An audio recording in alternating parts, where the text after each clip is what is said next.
Hello again, and welcome to this global webinar. Bonjour tout le monde à nouveau. Je m'appelle Tim Hodge et je suis très heureux d'être votre animateur pour aujourd'hui. Comme vous pouvez le voir, le titre de notre webinaire concerne des réflexions sur le dialogue informel mondial sur l'ISN et le fonds de Cali. Le gouvernement de la Norvège, l'Union européenne et Géomédia ont organisé ce webinaire. Il y a beaucoup de choses qui se passent dans le domaine de l'ISN et nous avons pensé que nous pourrions peut-être vous parler de la discussion qui s'est tenue au mois de mars à Louvain, en Belgique, sur le sujet, et puis vous dire également tout ce qui est prévu pour les prochains mois avant la COP. Comme vous pouvez le voir, nous avons beaucoup de discussions qui se tiennent à l'heure actuelle. Beaucoup d'entre vous couvrez plusieurs secteurs et j'espère que vous trouverez ce webinaire utile parce que c'est très difficile de suivre tout ce qui se passe dans le secteur de l'ISN.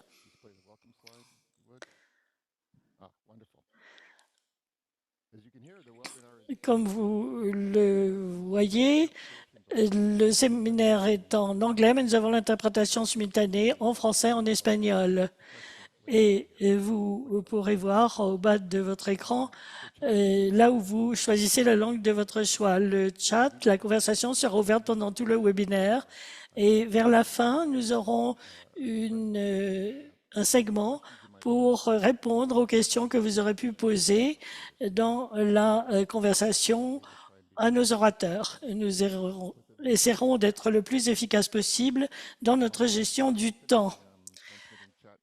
Lorsque vous écrivez un message sur le chat, choisissez tout le monde et pas uniquement les orateurs.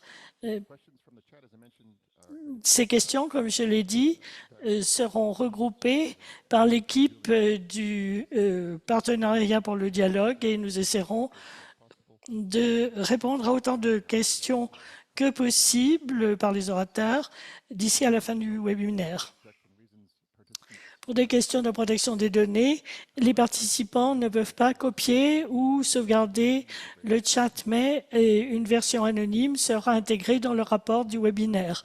Donc, vos commentaires et vos questions ne seront pas perdus et se retrouveront dans le rapport du webinaire. Alors, nous avons maintenant l'ordre du jour. Notre programme pour cet après-midi, nous avons Mary Ciacci de la Commission européenne qui fera quelques remarques introductives. Ensuite, nous aurons un rapport sur le dialogue informel mondial et la réunion de Louvain. C'est Suel qui s'en occupera. Puis ensuite, nous passerons à une table ronde. Nous avons des membres du panel qui sont bien connus de vous tous. Nous les présenterons mieux quand on en sera là.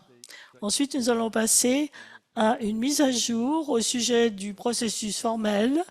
Nous aurons le secrétariat de la Convention sur la diversité biologique, Charlotte et Aubray, qui nous en parleront. Ensuite, nous aurons aussi une mise à jour sur le dialogue informel. C'est Andreas et Juliane qui s'en occuperont. Et puis, comme je l'ai dit précédemment, nous aurons une séance de questions et réponses, questions qui auront été posées dans la conversation. Et puis, Ida Elmark de NORAD prononcera la clôture du webinaire. Nous allons avoir une petite enquête qui vous demandera de dire d'où vous venez, qui vous êtes, d'où vous venez. Et puis, il y a une autre question. Alors, quel est le secteur que vous représentez? Alors, si vous voulez bien, répondez à ce questionnaire qui apparaît sur l'écran, parce que pour les régions, nous avons aussi régions autres en dernier. Alors, je ne sais pas ce que ça pourrait être, peut-être la haute mer, l'Antarctique, peut-être la Lune. Et puis, nous vous donnerons les résultats très vite. Comme ça, tout le monde saura qui participe à ce webinaire. Voilà qui est bien intéressant.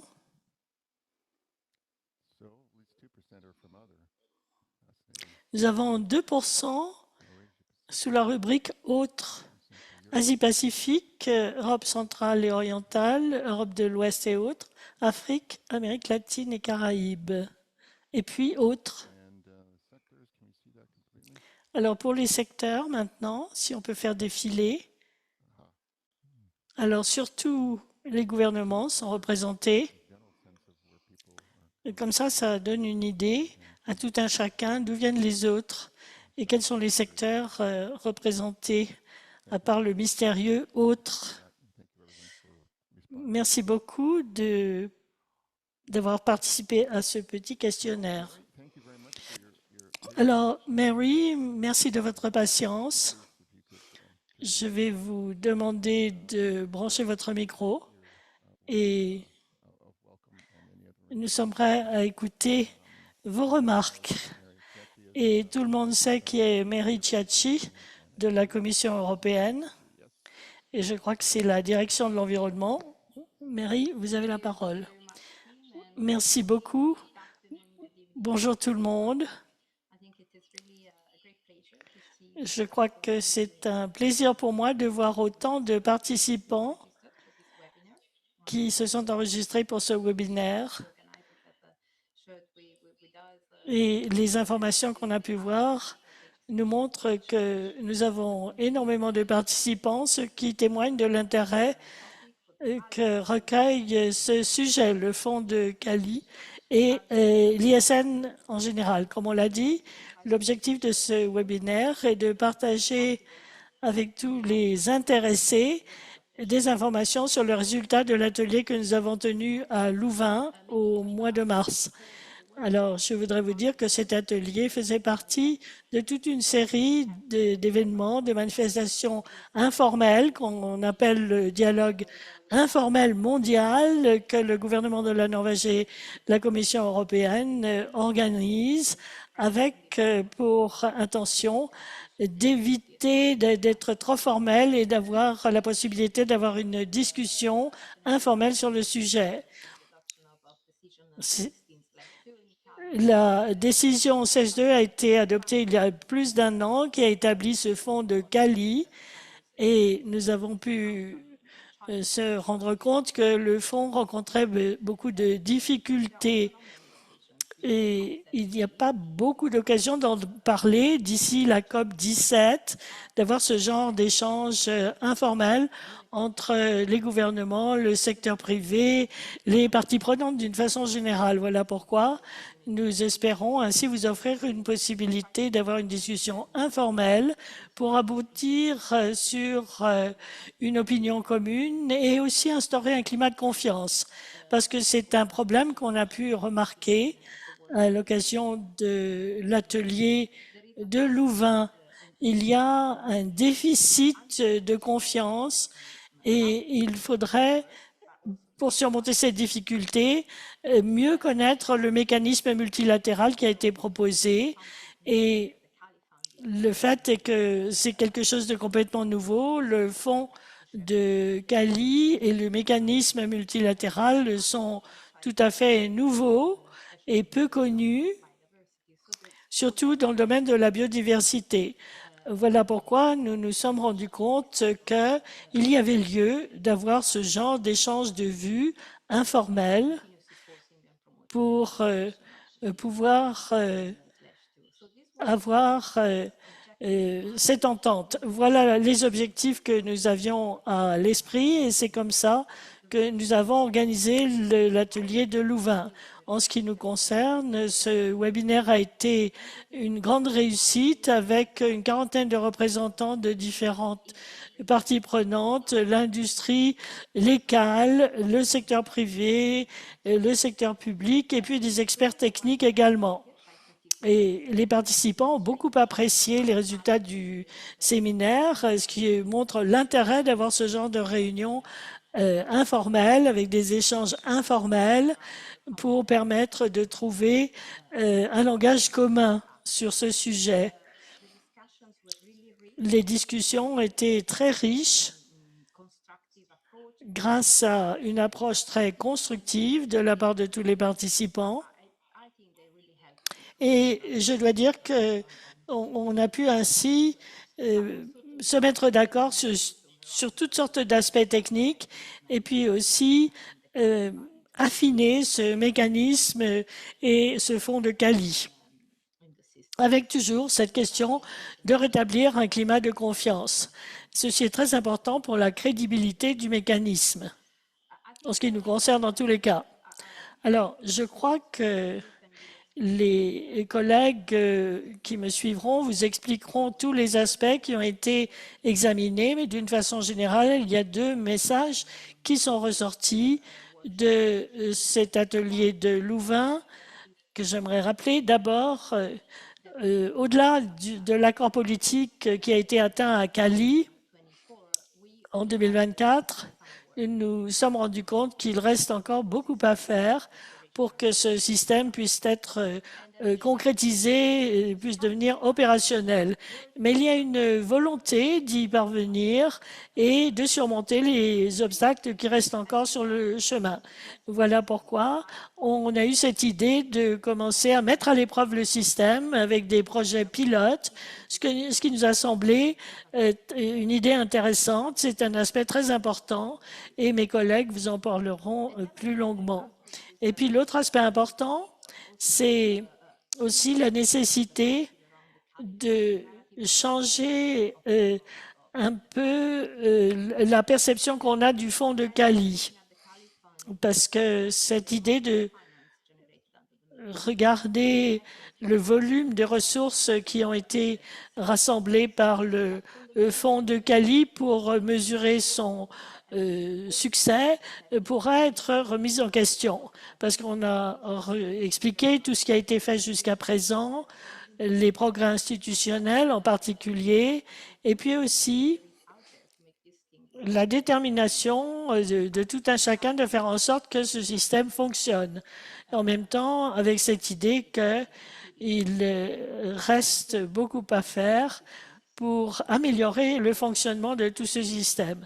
Alors, ceci nous a amené à la conclusion qu'on ne peut pas se baser uniquement sur le volume des ressources dans le fonds pour mesurer son succès, mais il faudrait voir aussi les progrès qui ont été faits pour opérationnaliser le mécanisme et tout ce qui a été fait jusqu'à présent, et puis aussi la bonne volonté à mettre à l'épreuve tel ou tel aspect du système pour avoir le meilleur résultat possible. Voilà les messages qui sont ressortis de la réunion de Louvain. Et bien sûr, ceci offre des possibilités d'aboutir à des résultats grâce au dialogue sur le chemin de la COP17. Et nous avons voulu vous offrir cette possibilité de partager les résultats de ce processus et de tout ce qui est ressorti de cet atelier de Louvain. Et pour la communauté européenne, cet atelier de Louvain a été un pas en avant important et réussi, et nous espérons pouvoir continuer à travailler avec le gouvernement de la Norvège et tous les autres acteurs intéressés pour que nous puissions montrer tous les progrès qui ont été faits à la COP17. Je ne voudrais pas prendre plus de votre temps et je vais m'arrêter là et je vous souhaite un excellent webinaire. Merci. Merci beaucoup. Merci Mary de vos remarques de bienvenue et d'avoir mis en lumière les grands résultats de la réunion de Louvain. J'ai eu le privilège d'y participer moi-même. Merci beaucoup. Alors, en ce qui concerne cette réunion de Louvain, nous allons maintenant entendre Swal Al-Jalabi de Géomédia à Bonn, qui va nous parler de ce dialogue qui s'est tenu au mois de mars.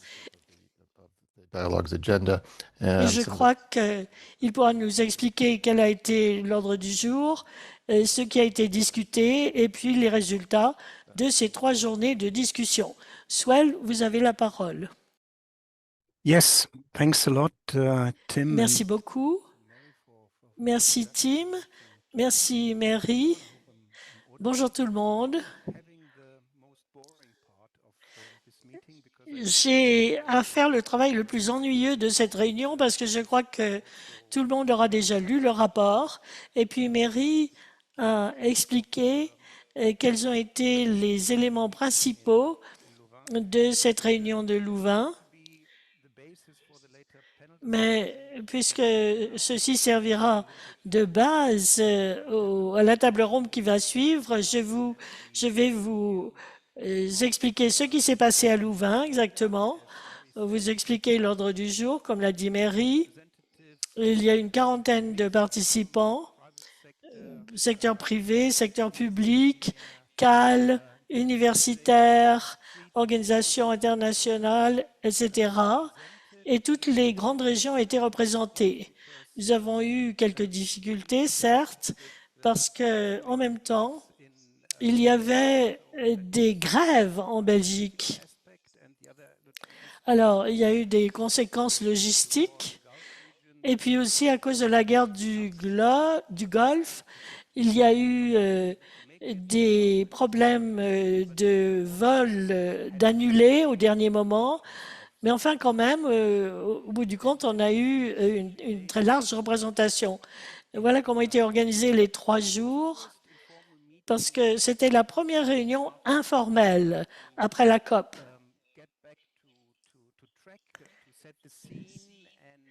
Et nous avons essayé de dresser la toile de fond et de voir également quels étaient les chantiers, entre guillemets, en suspens et sur lesquels on pourrait travailler pour faire des progrès, pour avancer.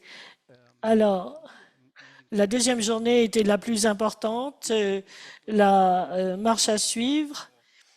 Les questions principales qui appellent une plus grande analyse, plus de discussions, comme par exemple l'argent qui rentre, les obligations de partage des avantages, les déclenchements, aussi les chevauchements des obligations, et puis pour l'argent qui sort, à ce moment-là, comment traiter de cette question des allocations directes ou indirectes de fonds au CAL, et puis comment est-ce qu'on peut suivre les flux financiers, voir comment les fonds sont utilisés, et puis l'après-midi, une question extrêmement importante, comment donner des incitations au secteur privé, comment réduire les risques de ces contributions au maximum, et puis des critères minimums pour les décaissements à établir qui amèneraient à plus de contributions. Pour la 3e journée, comme vous le voyez, il y a eu aussi un sujet très important qui n'était pas forcément à l'ordre du jour, mais qui nous semble être un élément clé, à savoir le partage des avantages non monétaires et le renforcement des capacités. Alors, il y a eu aussi toute cette question des projets pilotes, des essais à faire sur tel ou tel élément et qui ont été abordés pendant la 2e journée. Et comme ça, tout le monde a dit effectivement qu'il y avait lieu de mettre à l'épreuve, de faire des activités pilotes pour commencer, avant de décider en tant que groupe de procéder à des ajustements ici ou là et d'améliorer les résultats au maximum. Alors, comment est-ce que ces phases d'essai pourraient se présenter? Et puis aussi la marche à suivre, l'avenir, etc. Voilà pour le programme de travail pour ce séminaire. Alors, pour entrer dans le détail, quelque chose qu'a dit Mary aussi, je crois que la plupart ont pensé que la décision CS2 n'était pas parfaite, mais c'était une bonne base de travail pour tout le monde. Et puis aussi, il y a eu un sentiment général que les négociations sont maintenant terminées. Il faut passer au travail technique de mise en œuvre, qu'on peut affiner au fur et à mesure. Il y a aussi la gouvernance qu'il faut affiner et puis également des incertitudes qu'il faudrait dissiper sur des questions comme les définitions, le champ d'application, les modalités. Alors, les grands chantiers, si je puis dire, sur lesquels se concentrer. Pour l'argent qui rentre, les incitations, la clarté au niveau de la légalité, éviter les chevauchements, et puis les certificats, par exemple, du fonds de Cali, quels qu'ils sont exactement, qu'est-ce qu'ils représentent, les certificats dans d'autres contextes, comment ils se présentent, et puis la question des chevauchements aussi là-dessus. Et pour l'argent qui sort, quels seraient les modèles de financement à suivre pour les CAL, l'imputabilité, la responsabilité, à quel niveau exactement, et pour le partage des avantages non monétaires, des approches bilatérales, les définitions pour commencer, et comment est-ce qu'on peut établir des liens, des relations plus efficacement, et puis le transfert de capacité et le transfert technologique aussi.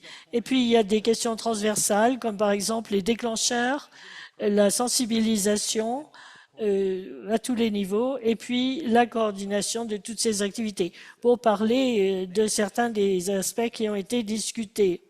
Ensuite, Mary l'a dit aussi, il y a cette question de la confiance, parce qu'on est dans une petite impasse là, parce que le secteur privé attend que les parties avancent et vice-versa. Alors, comment établir un meilleur climat de confiance pour débloquer la situation, si je puis dire, grâce à une meilleure collaboration peut-être entre les entités précédentes et puis aussi la confiance à instaurer entre les CAL et l'industrie et les parties, avoir aussi des processus le plus transparents possible, parce que plus on voit des progrès réalisés, des pas en avant de fait, et mieux, plus il y aura ce climat de confiance. Alors, apprendre en faisant, ça c'est le principe général de tout ce dialogue. Alors, quand on parle maintenant des incitations, des certitudes légales et des problèmes d'éthique, il faut avoir une complète clarté au niveau légal pour qu'il y ait de vraies incitations à apporter des contributions. Il y a aussi le risque de fragmentation réglementaire entre les différents forums, la crainte d'avoir des doubles emplois ici ou là, et puis cette difficulté qu'on a l'accès ouvert qui doit également être compensé par un partage des avantages juste. Et là, c'est difficile de trouver un équilibre entre les deux. On a répété à plusieurs reprises que ce n'est pas seulement une question d'être obligé à contribuer au fonds en tant que partie, mais également il y a l'aspect de responsabilité éthique, parce que la responsabilité, la transparence pour les allocations et les décaissements, et puis une autre discussion intéressante, qu'est-ce qu'on veut avoir comme impact avec ces allocations à des pays, à des CAL, comment est-ce que ça peut être mesuré? Quels sont les indicateurs qu'on pourra envisager? Alors, tout ceci a été discuté et maintenant, il y a le rapport de Louvain qui est sorti. Alors, comme on l'a dit, au fur et à mesure, de plus en plus, il est devenu évident que l'approche apprendre en faisant sera la meilleure. Et là, il y a eu des groupes qui se sont créés et qui ont mis au point 6 essais différents qui pourraient être utilisés à différents niveaux, là où l'argent entre ou là où l'argent sort. On va y revenir un peu plus dans le détail. Alors, dans une approche tournée vers l'avenir, on a dit que, bien sûr, il faut avoir plus de connaissances, il faut plus de dialogue. Aussi, au sujet des phases d'essai et des leçons à en tirer. Et puis, il faut aussi se concentrer sur les véritables obstacles et proposer des solutions à la COP17. Alors, en guise de conclusion, on peut dire que le fondement du mécanisme multilatéral et du Fonds de Cali est maintenant en place, mais maintenant il faut être réaliste. C'est une approche complètement nouvelle, voire radicale d'ailleurs, et il faudra un certain temps pour mettre en place ce nouveau système, cette nouvelle approche par rapport à la diversité biologique dans le multilatéral. Il faut aussi voir comment on peut instaurer la confiance et comment on peut avoir un système relativement simple pour coordonner le partage des avantages et puis aussi une approche d'accumulation des connaissances pour aboutir à de meilleurs résultats. Alors, les discussions sur les phases d'essai, eh bien, dans les 6 groupes qui ont été établis, il y a eu des discussions qui ont tous souligné la nécessité de mettre à l'essai et d'affiner le système du fonds de Cali avant vraiment de le rendre complètement opérationnel. Alors, les flux financiers, l'argent qui rentre, l'argent qui sort, et puis aussi la transparence. Alors, l'évaluation par rapport à des critères clés qui restent à définir, les phases d'essai et après le retour d'information, les leçons à en tirer. Ensuite, signaler les résultats à la COP18. Et pour toute forme d'essai, eh bien, il faudra que toutes les parties prenantes, tous les acteurs soient impliqués et ces phases d'essai pourraient avoir différents objectifs, mais il faut que à chaque fois, il y ait un retour d'information sur ces phases pilotes. La transparence, la responsabilité et il faut voir aussi les critères clés, bien les définir pour que finalement on puisse faire la preuve que le partage des avantages est véritable. As we only had half a day for the pilots, a lot of Dernier questions. point, bon, il y a eu beaucoup de questions dans cette demi-journée. Donc, ici d'ailleurs, il y a une discussion au sein du panel. Alors, quels sont les aspects du système qui doivent être testés par ces projets pilotes? Qui participerait à ces projets pilotes? Quel est le lien avec le processus, les projets pilotes et le processus formel? Quel serait le calendrier, les limites spécifiques pour ces projets pilotes?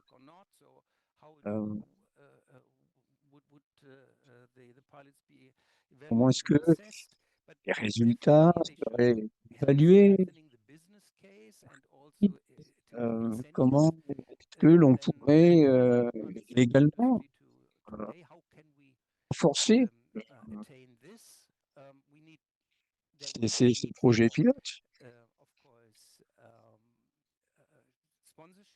pour que les industriels puissent contribuer? Comment est-ce que ça pourrait contribuer également à augmenter la confiance dans le système par les parties? Alors, comment ces projets pilotes seraient financés? Et ensuite, dernier point, est-ce qu'il existe aussi des modèles de pilotes qui nous permettraient de tirer des enseignements? Voilà donc les questions qui sont ressorties. Quelque chose. On a terminé. Merci beaucoup. C'est vrai que c'était une discussion très riche et très diverse apparemment. Je peux vous assurer que votre présentation n'était pas du tout ennuyante.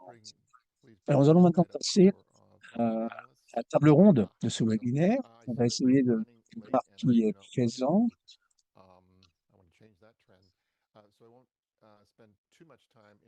Non, je ne vais pas passer beaucoup de temps à présenter les membres du panel parce que la plupart d'entre vous les connaissent déjà.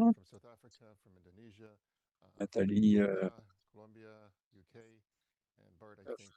il y a différents pays qui sont là, Afrique du Sud, Indonésie, Colombie, Royaume-Uni, RDC également.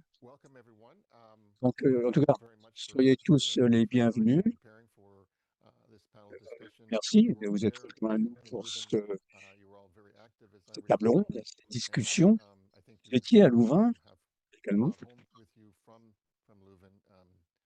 Je pense qu'on a bien réfléchi lors de cette réunion et pas mal de questions ont été posées.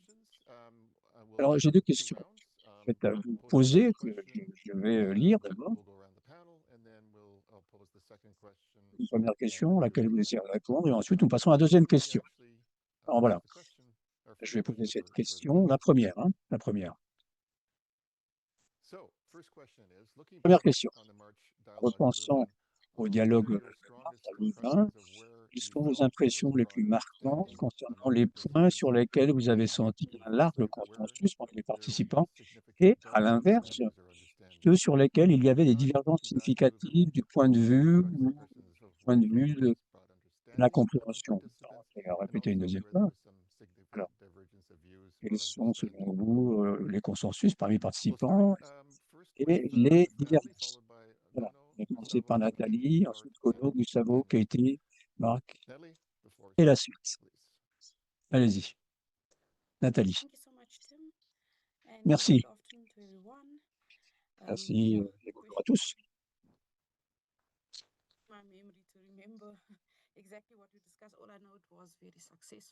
C'est vrai que la discussion a été très intéressante. À Louvain,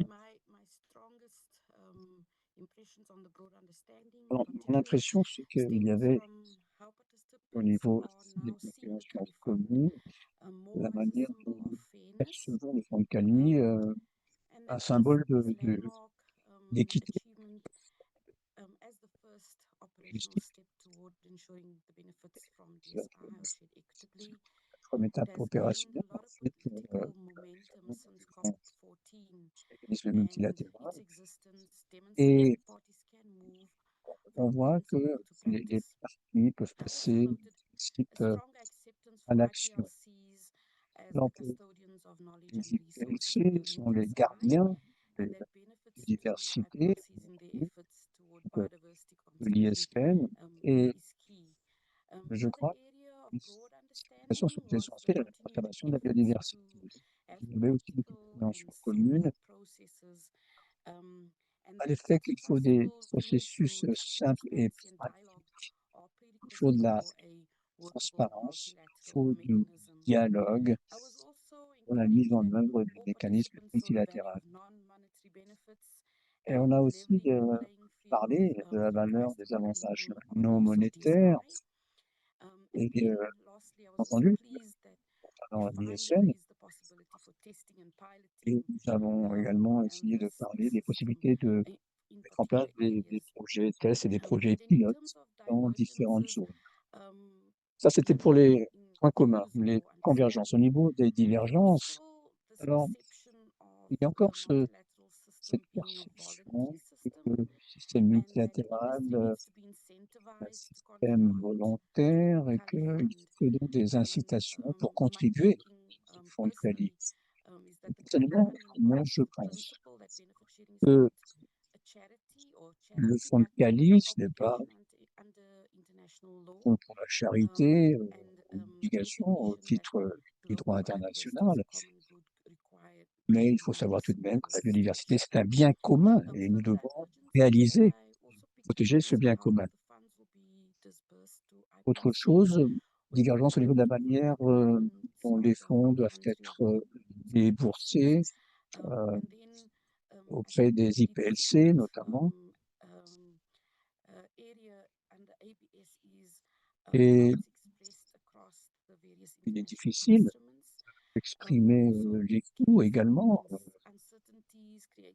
pour ces instruments internationaux. Cela fait des incertitudes, des chevauchements certaine inéquité également et puis confusion en matière de mise en œuvre ou d'application. Voilà, c'est ce que j'ai retiré de la session de nous. Merci beaucoup. Merci Nathalie. Oui, bonjour, bonjour Kim. Bonjour, bon après-midi, bonsoir à tous les participants. Selon moi, je pense que le dialogue de Louvain nous a permis de comprendre les questions qui sont tout de même relativement complexes. Il s'agit d'une approche globale, mais il y a encore beaucoup de questions qui ne sont pas très claires, bien entendu. Et cela veut dire qu'il y a encore beaucoup de travail à réaliser dans ce domaine. Selon moi, je peux voir qu'il y a une compréhension générale hein, sur beaucoup de points au niveau de ce dialogue. Je pense que nous sommes arrivés tout de même à nous entendre sur certains points, savoir qu'il y a une définition partagée, mais cette définition partagée n'est pas toujours facile à obtenir pour que tous les pays puissent mettre en œuvre le partage juste et efficace, juste et équitable, pardon, des avantages découlant de l'utilisation de l'ISN sur les ressources génétiques. Le deuxième point, c'est l'importance du fonds de Cali, bien entendu, en termes monétaires. Le fonds de Cali devrait attirer les contributions de différents secteurs qui utilisent justement l'ISN. Et c'est vrai que, étant donné qu'on ne comprend pas toujours très bien le mécanisme, il y a des incertitudes, il y a encore beaucoup de travail à faire pour que l'on puisse mieux savoir comment on peut utiliser les fonds de Cali pour un partage juste et équitable. Donc pour moi, il y a encore beaucoup de divergences qui subsistent. La première, comme je l'ai dit précédemment, c'est qu'il y a déjà la définition et la portée qu'il faut prendre en compte. Le principal point. Les pays développés et les industries tendent à avoir une définition selon laquelle les aspects techniques doivent être limités. Et il y a des pays avec une grande diversité biologique et je peux voir que le concept élargi de l'ISN inclut les données associées, les annotations et les connaissances traditionnelles potentiellement également. Dès lors, je pense qu'il ne faut pas exclure ces pays très riches en biodiversité. Il faut donc essayer d'opérationnaliser l'utilisation des fonds au titre du fonds de Cali. La conservation de la biodiversité pose problème encore. Il n'y a pas encore d'accord entre les gouvernements. Il n'y a pas vraiment des critères qui ont été parfaitement définis. Entre notamment les pays riches en biodiversité et les IPLC. Il y a des aspects qui sont non négociables.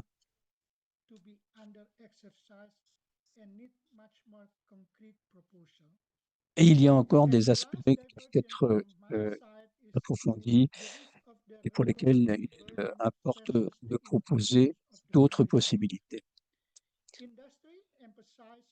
Alors, au niveau de l'industrie, c'est vrai qu'il faut parler du rôle de l'industrie, de l'innovation également, et des projets pilotes. Il faut un système qui soit ouvert au niveau du financement et qui permette aux pays de bénéficier du financement et des ressources en matière de biodiversité. Bref, il reste encore beaucoup de travail à réaliser, c'est vrai, mais euh, selon moi, d'après le dialogue de Louvain, ces projets pilotes qui permettront d'aller de l'avant. Ce sera une bonne progression et les décideurs travaillent encore sur les différentes définitions. Peut-être qu'on pourrait, avec ces projets pilotes, accélérer les manières dont le fonds euh, peut être opérationnalisé et fonctionner. Voilà, c'était mes réflexions concernant la réunion de Louvain. Merci beaucoup. Alors, je vous rappelle simplement que le chat est ouvert, hein, donc vous pouvez contribuer à travers le chat, bien entendu. Gustavo, vous avez la parole.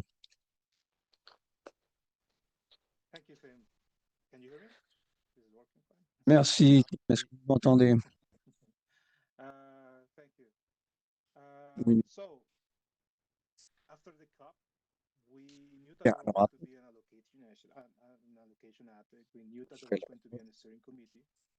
nous avons il y aurait encore des réunions, un travail interne pour définir le cycle suivant. Alors, tout d'abord, je tiens à remercier tous ceux qui ont permis d'organiser ce dialogue à Louvain. C'est une nouvelle opportunité pour nous, pour partager nos préoccupations. Et ça a été très bien perçu, je pense. Et l'avantage, c'est que les différentes parties ont pu s'engager, ont pu participer, bien entendu. Ils ont pu exprimer leurs préoccupations, partager leurs notes également. On a pu parler des projets pilotes, l'établissement de rapports. Dans le mécanisme, dans le fonds de Cali, bon, il y a des choses qui fonctionnent, bien entendu, mais il y a des choses à améliorer également. Et on voit que le fonds de Cali, le mécanisme latéral, porte un petit peu le même message. Alors, il faut que l'on continue à travailler de concert. Les préoccupations qui ont été évoquées eh bien, concernent notamment les incitations, concernent les paiements, le financement, l'équité, la justice, le renforcement des capacités. Il y avait beaucoup de points de vue qui ont été évoqués, beaucoup de thèmes importants, mais il y a aussi des différences, des divergences, bien entendu, parce que on ne peut éviter cela.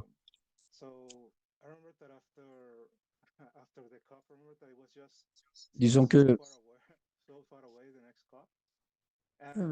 la, la COP, c'est vrai que il y a beaucoup de questions qui ont été posées également, et pendant la période d'intercession, on a essayé de voir comment on pouvait faire ce système de paiement, faire que ce système de paiement fonctionne, comment assurer sa pérennité, comment est-ce que les parties, l'industrie pourraient profiter également en toute équité, bien sûr, et en toute justice. Donc, voilà, nous attendions les cycles suivants pour que les choses avancent. Et voilà, je crois que ces questions sont intéressantes et nous permettent de réfléchir justement à ce qui s'est dit à Louvain, à ce qu'il reste encore à faire.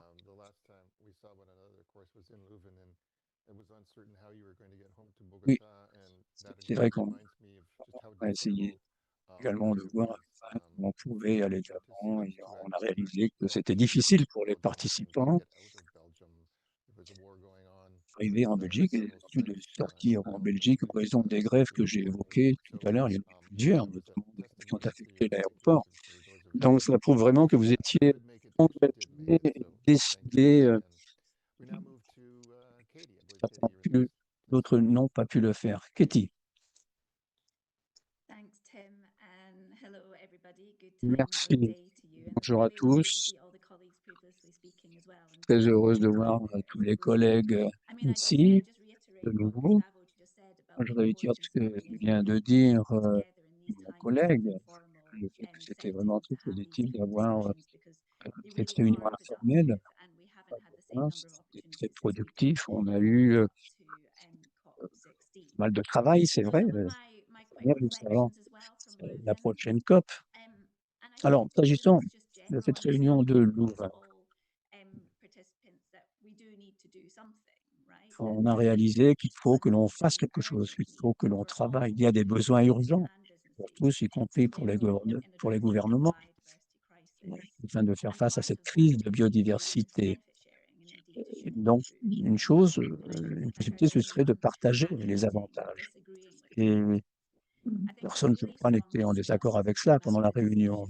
Un autre thème important qui a été évoqué, c'est le rôle essentiel de la confiance. La confiance doit être présente de tout- toutes les parties pour que cela fonctionne.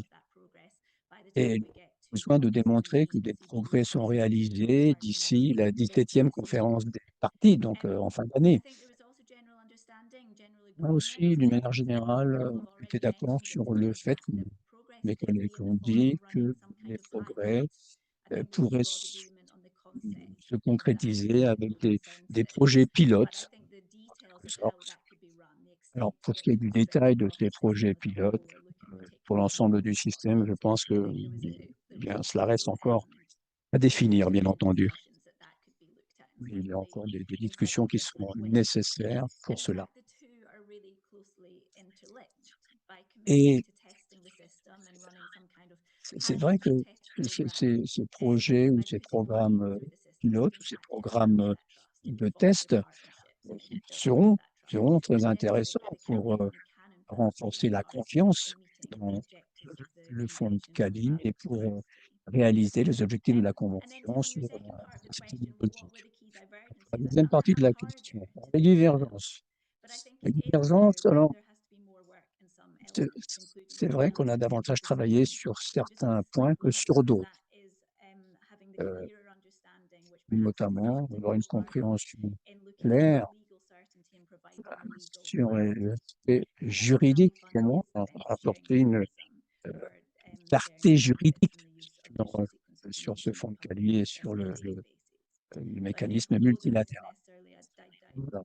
Je pense qu'il y avait peut-être une divergence sur cet aspect. C'est peut-être l'un des domaines clés sur lesquels il va falloir réfléchir profondément à l'avenir. Merci beaucoup.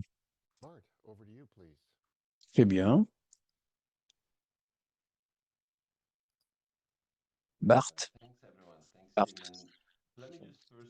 Écoutez, je ne vais pas rester très longtemps. Évidemment, le dialogue était très intéressant à Louvain. Ça nous a permis de réfléchir, d'essayer de voir comment nous pouvions généraliser le financement. Je crois que il y avait une compréhension commune, à savoir que nous voulons mobiliser les ressources financières pour la biodiversité. Là, il n'y a aucun doute, ça c'est le premier point, tout le monde était d'accord. Alors, l'autre point, c'est que les bénéficiaires ont un rôle à jouer et que le mécanisme multilatéral donne l'opportunité d'innover également. Cela étant,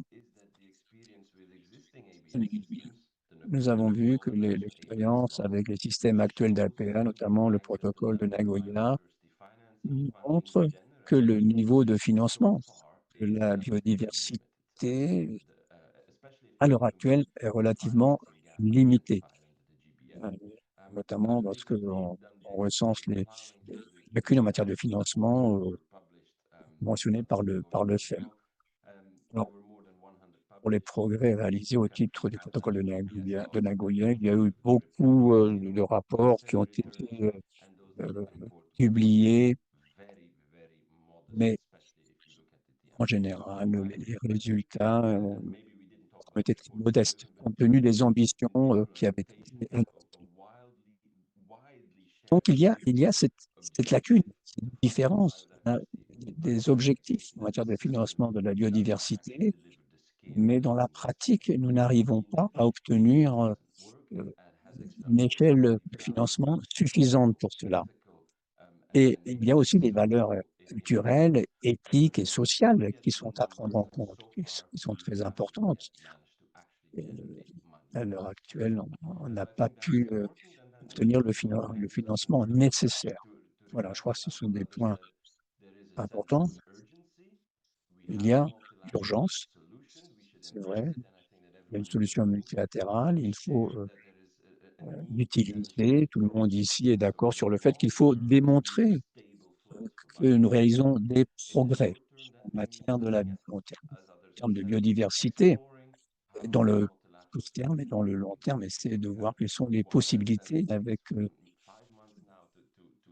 mécanisme multilatéral. Il nous reste 5 mois, 6 mois d'ici Erevan, donc il nous reste du temps pour travailler, faire avancer ce dossier. Selon moi, les discussions parfois n'étaient pas très évidentes. Alors, je ne savais pas très bien qui était d'accord, qui n'était pas d'accord, qui avait confiance, qui n'avait pas confiance. Avec le recul, c'est peut-être un petit peu sentimental. Peut-être qu'il faut davantage de confiance entre les gouvernements, mais il faut aussi de la confiance dans le système multilatéral, confiance dans ce système que nous avons établi. Vous voyez, si l'on veut qu'il fonctionne. Je pense que c'est un point important. Ce n'est pas uniquement le milieu des affaires et les gouvernements qui doivent travailler ensemble, c'est l'ensemble. C'est l'ensemble qui doit fonctionner, qui doit avoir confiance. Et il faut bien sûr générer le financement nécessaire pour la biodiversité et il nous faut des résultats pour cela. Il nous faut donc de la recherche et de l'innovation. Je pense que nous pensons, nous croyons multilatérales, nous pensons qu'il existe des solutions multilatérales et dès lors, nous devons mettre tout en œuvre pour que cela fonctionne. Je crois qu'il faut qu'il y ait un changement aussi au niveau des discussions, peut-être, au niveau de l'orientation des débats. Au début de la réunion de Louvain, nous avions tous présenté nos positions. On avait aussi un plan de mise en œuvre, plan d'exécution. Et à Louvain, on a dit comment est-ce que ce système pourrait fonctionner en conditions réelles, en milieu réel en quelque sorte. On a parlé de l'ISN disponible au public, mais bon, personne ne comprend vraiment comment ça pourrait fonctionner. Et il faut que les parties prenantes comprennent la pertinence de cela. Ensuite, alors, l'incitation, est-ce que les objectifs fixés sont trop élevés ou pas?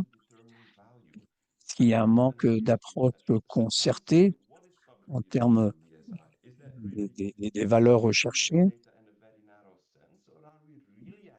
Est-ce qu'on parle vraiment de tirer bénéfice de la nature? Et comment est-ce que cela va impacter l'ensemble du système également? Alors moi, je suis juriste, donc il nous faut une sécurité juridique, je pense. Nous savons qu'il y a une interaction entre différents systèmes. Il y a la régulation en termes d'APA, notamment. Si j'utilise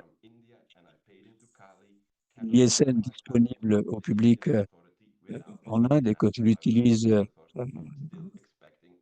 Cali, en Colombie, est-ce que je peux faire cela? Donc ça, c'est un exemple. Il y a beaucoup d'autres exemples que l'on pourrait évoquer qui ont trait à l'aspect juridique et je crois que c'est des points à éclaircir, à approfondir si l'on veut vraiment opérationnaliser le mécanisme. Donc, pour résumer, je pense que nous voulons bien sûr financer, nous voulons que ce partage équitable soit réalisable, mais il faut aussi être fort, ambitieux pour que ce fonds soit opérationnel et il faut que nous puissions avancer et donc partager nos idées et dialoguer entre nous. Merci beaucoup. Et maintenant, enfin, alors Daniel, je ne sais pas si votre connexion fonctionne, Daniel, mais bon, n'utilisez pas votre caméra, mais au moins, je pense que vous pourrez utiliser votre micro. Merci beaucoup, Tim. Merci également aux organisateurs de ce dialogue informel mondial, qui est très important, juste avant la COP17, après la décision qui a été prise à Cali. Je pense que nous sommes au centre de la prise de décision et ce type de dialogue est très important. Comme vous le savez,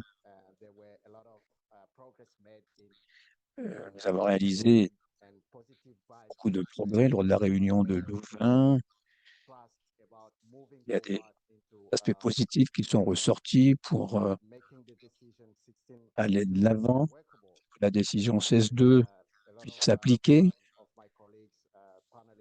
Je crois que beaucoup de mes collègues ont dit des choses très intéressantes sur les points communs qui sont ressortis justement à Louvain. Alors, les points communs. Comment aller de l'avant? Comment voyons-nous l'avenir? Alors, les divergences.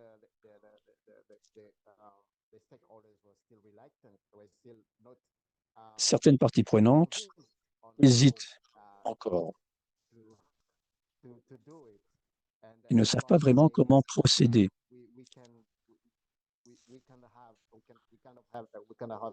Donc, je pense qu'il faudrait essayer peut-être d'avoir d'autres dialogues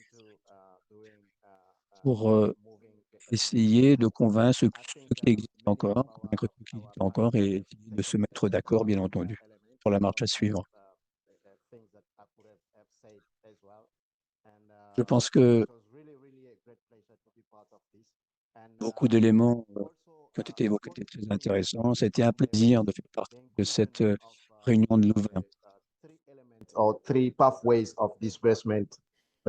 Il y a eu 3 modes de décaissement qui ont été discutés par le secrétariat et ceci nous donne lieu d'espérer que dans les prochains jours, nous pourrons avoir des décaissements directement faits au CAL ou aux autres intéressés. Voilà, je m'inquiète un peu parce que ma connexion n'est pas bonne du tout, mais je suis quand même extrêmement reconnaissant d'avoir été inclus dans cette discussion. Je voudrais dire aussi qu'il y a l'aspect partage des avantages non monétaires, surtout pour l'Afrique et les pays en développement. On a besoin d'avancer sur ce sujet-là pour améliorer nos compétences et il y a les pays africains qui ont voulu mieux comprendre tout ce qui concerne l'ISN et parce que nous disposons bien sûr en Afrique d'énormément de ressources. Merci beaucoup Daniel, on pouvait vous en entendre très bien. J'espère que votre connexion va tenir. Nous passons à la deuxième question maintenant, ou plutôt la deuxième série de questions. Nous sommes très en retard, mais enfin, on va essayer de gagner un peu de temps ici ou là. Alors, commençons par cette deuxième série de questions sur la base de ce dialogue de Louvain et votre réflexion qui a suivi. Où est-ce que nous devrions concentrer notre énergie pour assurer un résultat positif sur l'ISN à la COP17? Qu'est-ce qu'on doit faire tous ensemble pour améliorer les résultats concernant la DSI, que la COP17 soit une grande réussite? On va entendre Katie, après Gustavo, Gono, Nathalie, Daniel et Bart.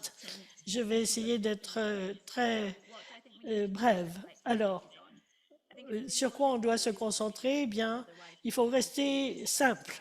Autrement, on va se disperser. D'abord, il faut se rappeler pourquoi est-ce qu'on fait cela, pourquoi est-ce qu'on essaye de financer la protection de la nature. On n'a pas besoin d'expliquer.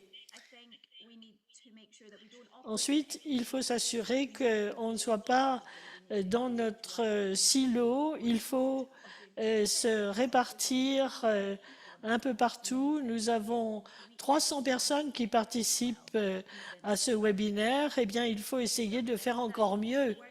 Pour les gouvernements, ça veut dire travailler avec des collègues dans d'autres parties du gouvernement qui travaillent sur d'autres textes multilatéraux.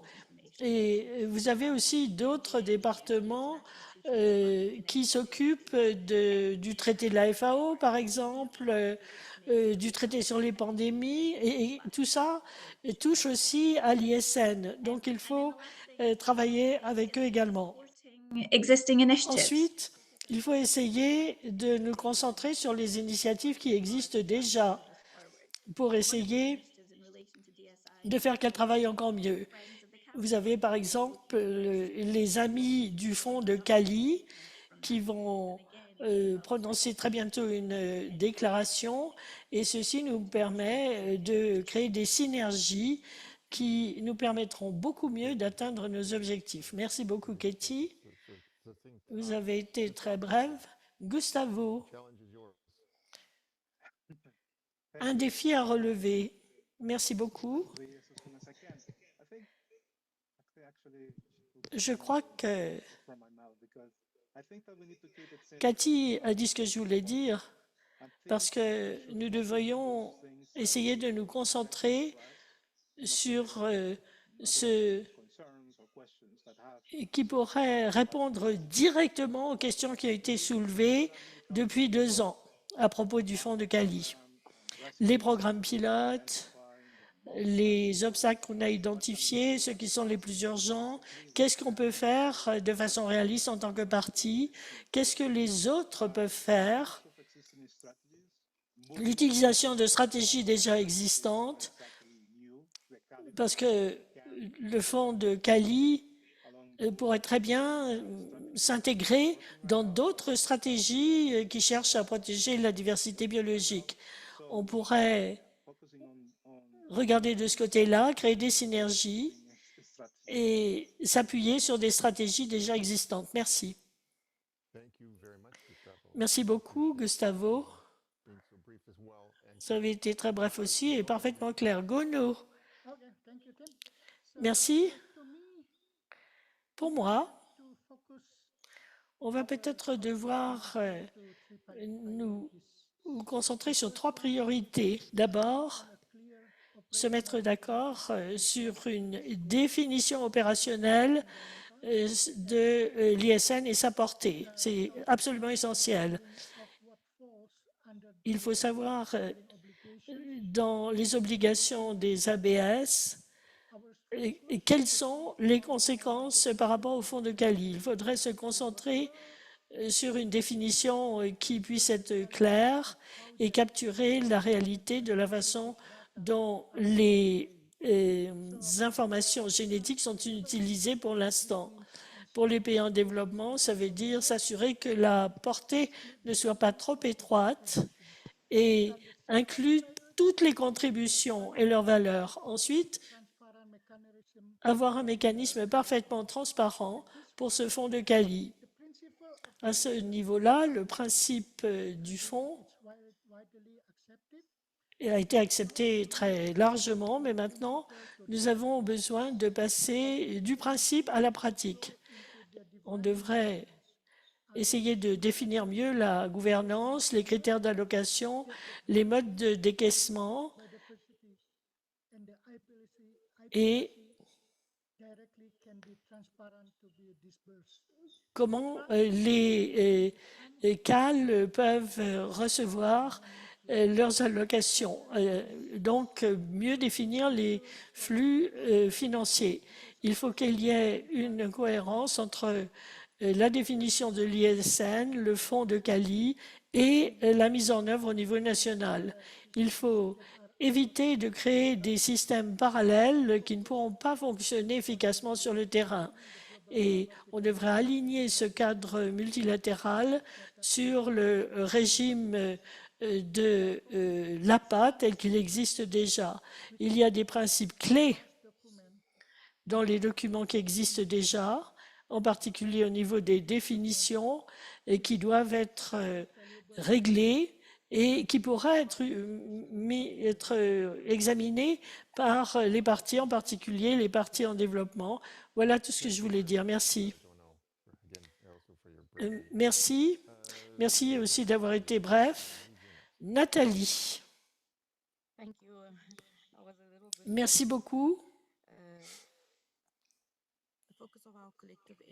Je disais que notre énergie à tous devrait se concentrer sur la mise en œuvre du mécanisme multilatéral pour l'ISN.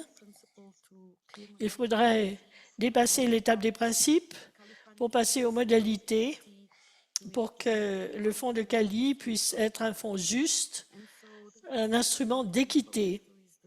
Alors, il faut de ce fait commencer par l'architecture ou la gouvernance, avoir des règles très claires, surtout sur la prise de décision et les décaissements, comment il serait fait pour les CAL, avoir également un modèle pour le calcul des contributions et voir s'il serait possible d'envisager des redevances sur la base des activités commerciales pour s'assurer que les contributions puissent être prévisibles et proportionnelles et faire en sorte qu'il y ait une notion d'équité dans le calcul de ces contributions. Mes notes ont disparu, alors je vais essayer quand même de continuer. Il faudrait aussi donc avoir ce principe d'équité et qu'il puisse être mesuré par des critères, des indicateurs pour savoir si les avantages parviennent bien aux bénéficiaires et faire en sorte que ceci soit intégré dans les activités du fonds. Il faudrait également établir des synergies entre tous ces instruments s'occupant de l'APA pour éviter la fragmentation.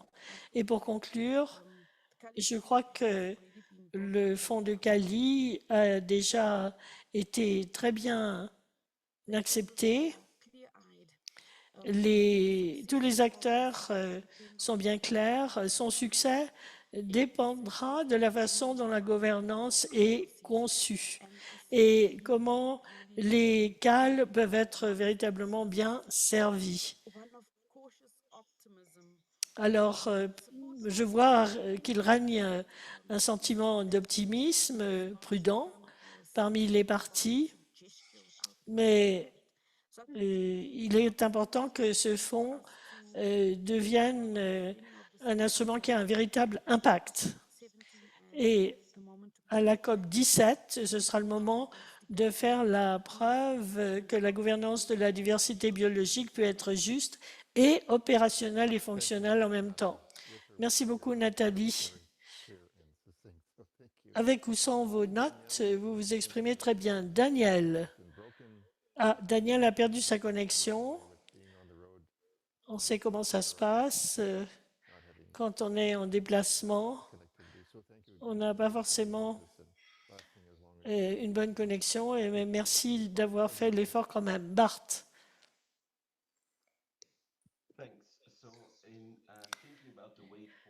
Alors, pour la marche à suivre, eh bien, je suivais également ce qui est dit dans le chat et je crois qu'il y a un commentaire qui nous a dit qu'on ne devrait pas parler simplement d'incitation pour les sociétés. Et puis Nathalie l'a dit également, et ça ne devrait pas être une incitation, ça devrait être une obligation.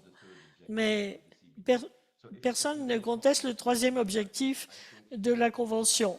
Si on ne parle pas d'incitation, on peut parler de créer des conditions dans lesquelles la participation à ce fonds peut être structurée.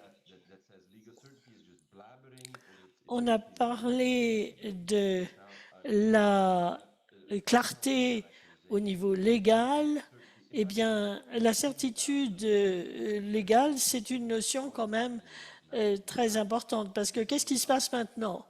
Ça, c'est dans... Nous avons l'épidémie d'Ebola et puis aussi l'épidémie, ou plutôt le virus hantavirus qui s'est déclaré. Alors, la question qu'on peut se poser entre les deux, est-ce qu'il y a une différence entre les deux et qui paye quoi? Par exemple, vous avez l'Argentine, vous avez les autres pays dont les ressortissants ont ce virus, cet hantavirus. Et pour l'Ebola, il est présent en Ouganda et en RDC. Mais il faudrait voir, par exemple, quelles pourraient être les conséquences pour le fond de Cali. Ce sont des cas précis où l'APA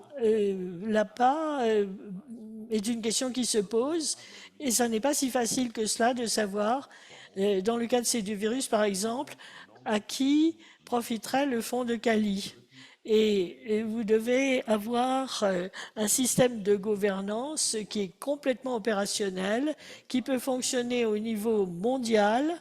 Et c'est pour cette raison que j'ai été très satisfait de ce qui a été dit à Louvain. Il faut parler des questions techniques. Et si je peux aussi vous parler d'une expérience personnelle au comité de pilotage. En tant qu'observateur du secteur privé, j'étais très contente de pouvoir participer sur un pied d'égalité à la discussion. Et à mon avis, c'est comme ça que ce mécanisme multilatéral pourrait être un succès si on voit que c'est un véritable partenariat public-privé qui peut être utilisé pour une meilleure protection de la diversité biologique. Merci. Merci Bart. Vous nous avez rappelé combien tous les participants ont été actifs à Louvain. Ce n'est pas toujours le cas, mais tout le monde s'est senti à l'aise de parler, de dire ce qu'il voulait dire. Alors, le temps nous presse, mais je conseille aux panélistes de répondre sur le chat à tous ceux qui ont posé des questions. Vous pourrez le faire à tout moment. Merci beaucoup. Je demande aux orateurs de rester parmi nous. Ils pourront faire des contributions ultérieurement sur le chat.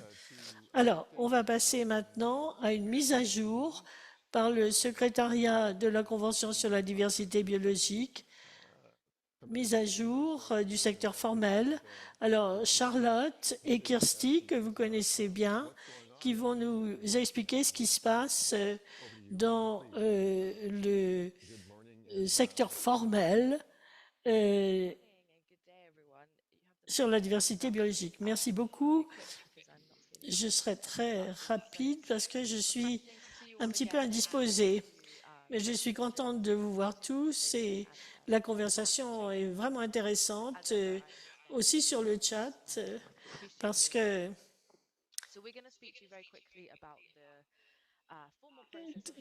je vais vous parler des processus formels qui se déroulent à l'heure actuelle et des résultats des réunions qui se sont tenues récemment. Vous connaissez tous cet écran-là, cette diapo, parce qu'on la montre tout le temps, qui vous explique extrêmement bien tout le travail qui se fait dans le processus formel sur l'ISN et comment cela se présente au niveau des différentes entités concernées. Alors, pour commencer, le SBI s'intéresse à ce que vous voyez surligné en vert.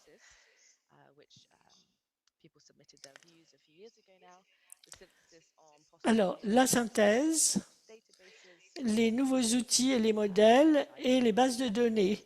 qui permettent d'accéder à la diversité biologique. Et puis au séquençage en particulier.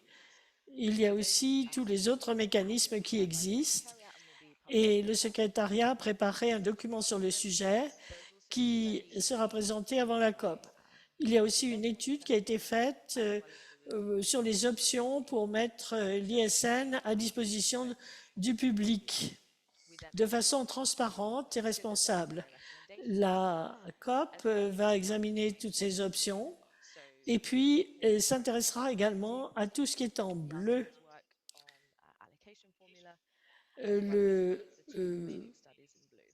La TEG s'occupe des formules d'allocation et puis du rapport qui est mentionné sur l'écran. Alors là, je vais vous parler d'une réunion tout récemment tenue il y a un mois. Vous voyez des visages familiers. C'était une photo qui a été prise au jardin botanique du Cap. Et merci beaucoup à l'équipe qui nous a aidé à organiser cette réunion au Cap. Nous avons le projet d'ordre du jour suivi par le comité de pilotage à la réunion. Vous voyez que c'est un ordre du jour extrêmement chargé. En général, on commence par les questions administratives, si je puis dire, du fonds de Cali. On a regardé les termes de référence. Ensuite, la confidentialité des informations, les procédures, le manuel des opérations a été examiné aussi.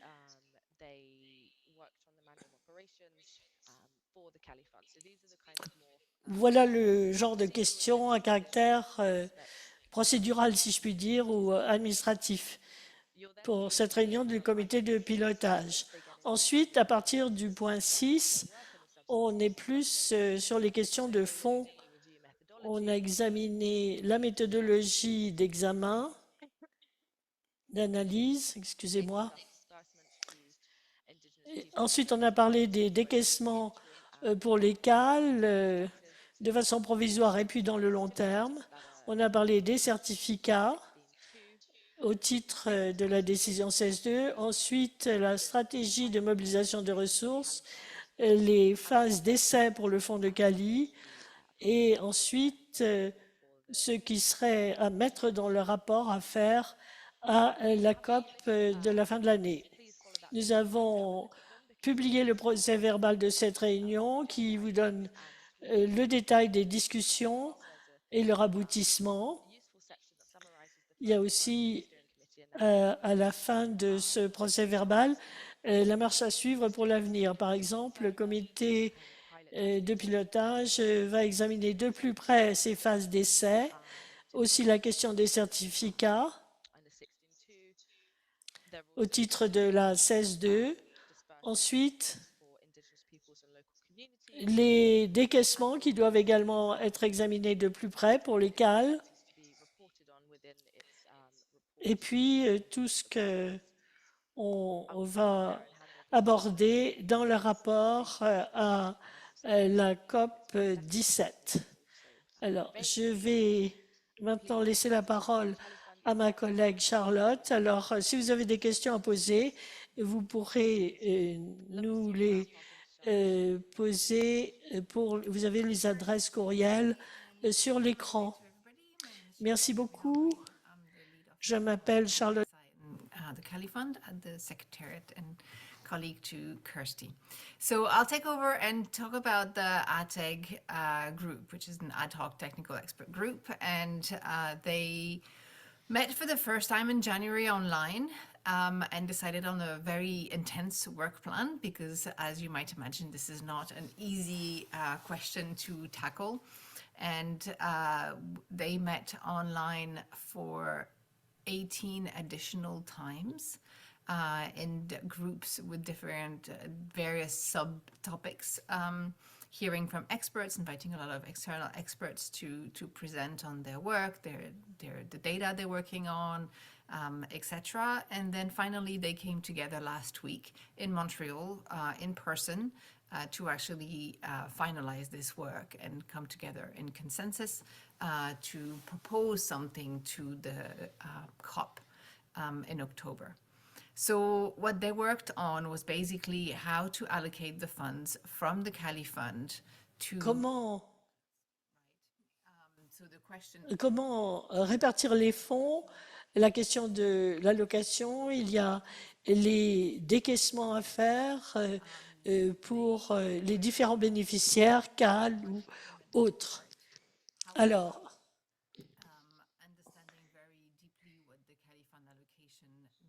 il faut essayer de définir en quoi consiste la formule d'allocation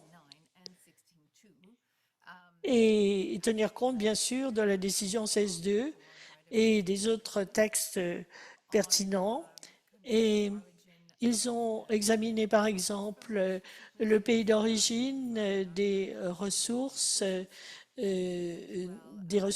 qui ont fait l'objet d'ISN, et puis les capacités des pays à protéger les ressources dont ils disposent en termes de diversité biologique.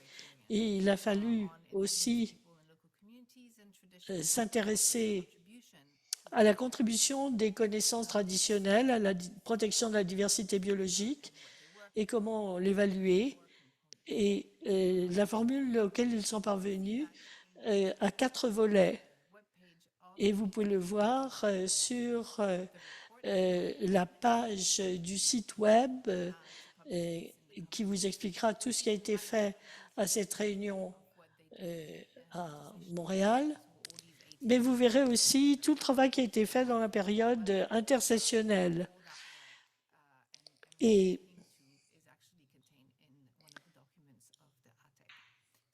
tout ceci figure dans la documentation qui concerne le groupe ad hoc. Le rapport et les recommandations à présenter à la COP a 3 parties. D'abord, comment se présente la formule d'allocation, la façon dont l'allocation a été conçue, la formule qui est en 4 parties. Il y a les 3 critères de la COP et puis un 4e, et puis une autre recommandation du travail à faire à l'avenir dans le moyen et long terme pour que cette formule soit aussi solide que possible et puisse être améliorée au fil du temps. L'équité en tant que concept a également été discuté très longuement parce que ceci doit faire partie de la formule d'allocation.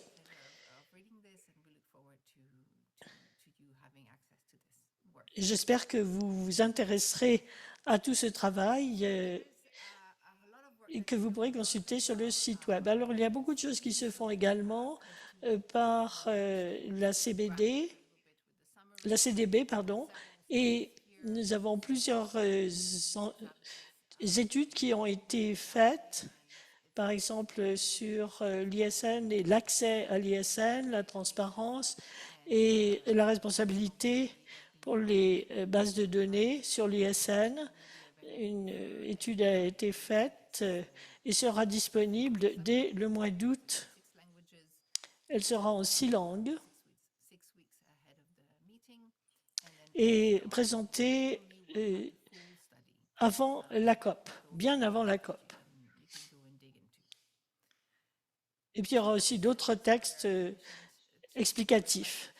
Il y a aussi d'autres études qui ont été demandées au secrétariat de la CDB. D'abord, les normes internationales pour les entités petites, moyennes et grandes. Et merci à tous ceux qui ont contribué des informations. Dans le paragraphe 3 de l'annexe 16.2, on parle de cette étude et on l'a décrit. Ensuite, une étude sur les taux de contribution tenant compte des possibilités de revenus et de concurrence économique. Parce que il y a des modèles économiques qui ont été utilisés pour aboutir à une formule sur les contributions. Et c'est pour ça qu'on a décidé de fusionner ces deux études, la deuxième et la troisième. La deuxième deviendra un chapitre de la troisième. Alors, ceci sera présenté en termes de suggestions à la COP. On voit aussi que le SBI va faire des recommandations au sujet de la transparence et de la responsabilité pour les bases de données, et tout ceci sera présenté à la COP.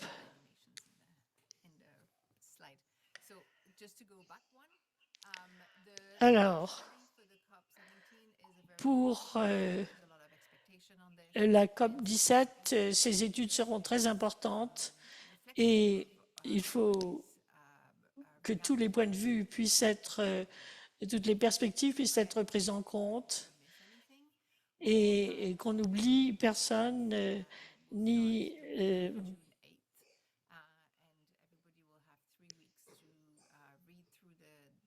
et tout le monde aura un certain temps pour offrir des commentaires au secrétariat.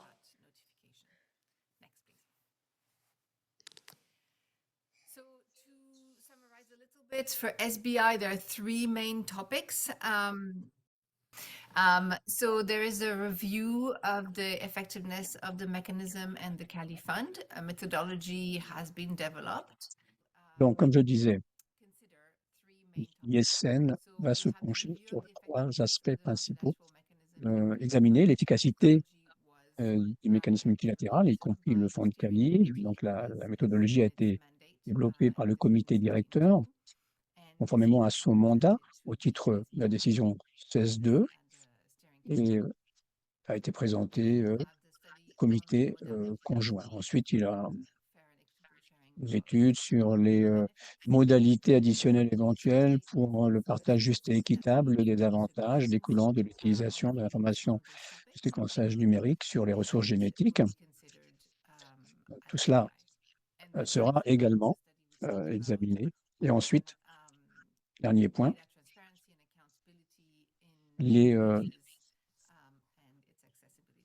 la responsabilité, accessibilité, notamment concernant, bien entendu, l'ISN relative aux ressources génétiques. Dans les documents à examiner pour l'organe subsidiaire chargé de l'application, la 7e réunion, l'information de séquençage numérique sur les ressources génétiques, le premier, ensuite résumé exécutif de l'étude et options pour l'information de séquençage numérique sur les ressources génétiques, ensuite méthodologie pour l'examen de l'efficacité du mécanisme multilatéral, etc. Donc vous avez toute la liste des documents qui sont présentés. Bien, alors je vous rappelle simplement ici certaines informations. Le courrier électronique du fonds de Cali, vous avez là. Vous avez également le lien LinkedIn et le site Internet, bien entendu, le caliphone.org, qui est accessible à tous. Voilà, je vous remercie. Si vous avez des questions, je serai heureuse d'y répondre. Merci. Écoutez, je pense que là, on est un petit peu en retard déjà. Donc,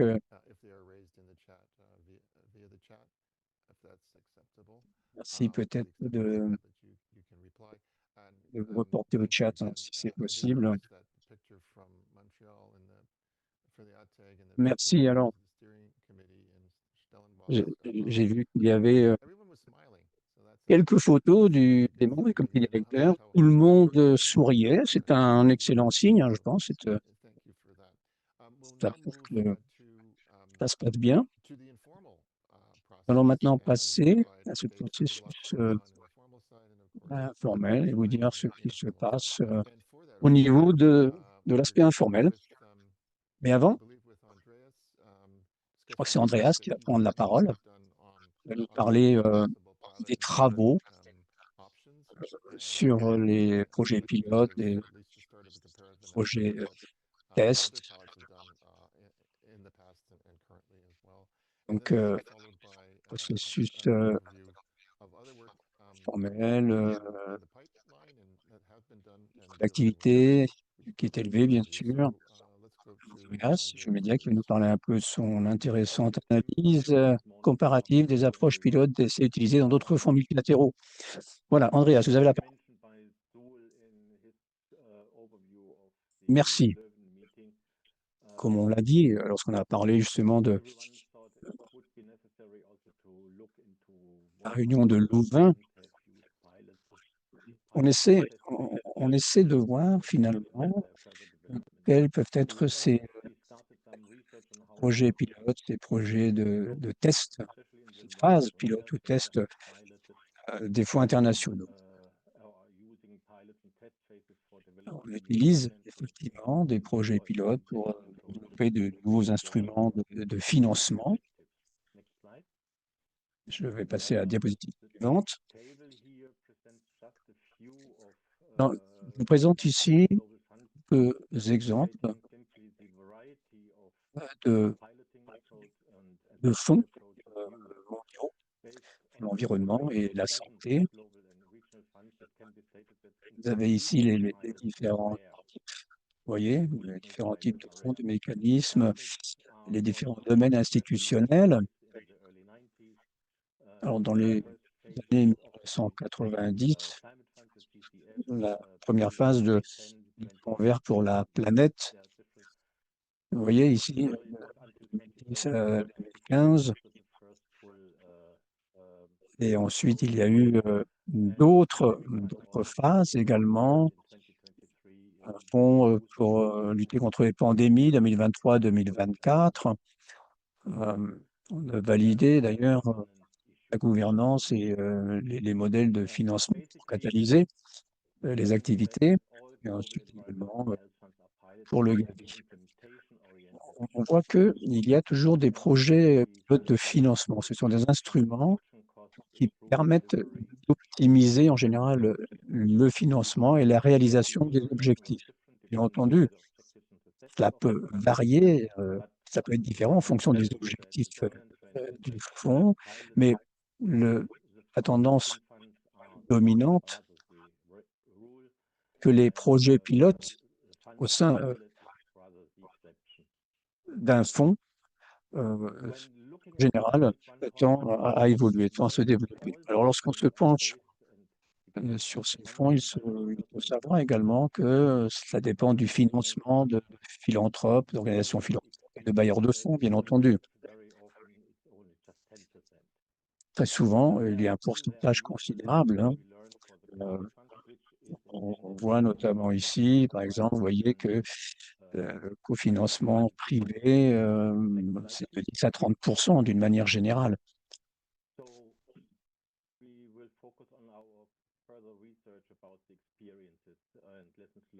Alors, nous avons essayé de profiter des enseignements tirés venant d'autres fonds. Nous avons fait la typologie des différentes approches en matière de projets de financement qui pourraient être pertinentes pour le fonds de Cali. Alors, pour le fonds de Cali, il y a deux choses. D'abord, la situation financière. La structure de gouvernance également. Et d'ailleurs, le comité directeur s'occupe d'examiner cet aspect, de l'améliorer.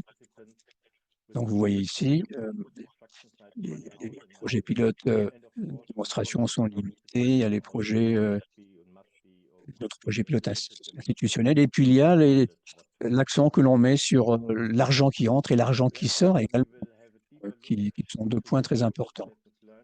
L'implication de ces projets pilotes de financement. Alors, il faut financer les projets pilotes également en matière de développement. On essaye de voir quelles sont les répercussions en termes de responsabilité, de suivi, tout cela par rapport aux prises de décision. Et il faut, je crois, dans ce domaine, arriver à davantage de clarté. Alors, l'argent, comme vous le savez, c'est important.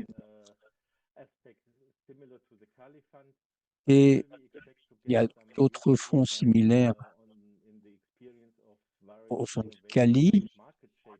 Et en général, on met l'accent sur l'innovation, sur l'orientation du marché également. Ça peut être le cas pour le secteur de la santé. Il faut aussi encourager le secteur privé à contribuer au Fonds mondial.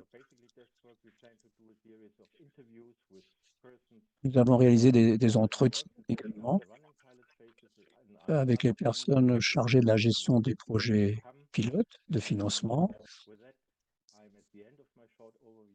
Je me suis réuni d'ailleurs avec le responsable du comité de supervision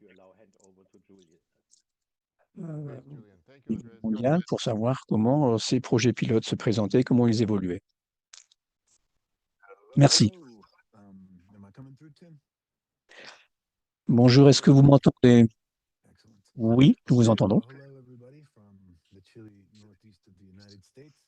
Bonjour à tous du nord-est des États-Unis. Travaillons activement pour essayer de faire avancer les discussions, que ce soit entre nous sur le chat, pour essayer de voir comment nous pouvons faire avancer la situation justement sur l'ISN. Alors,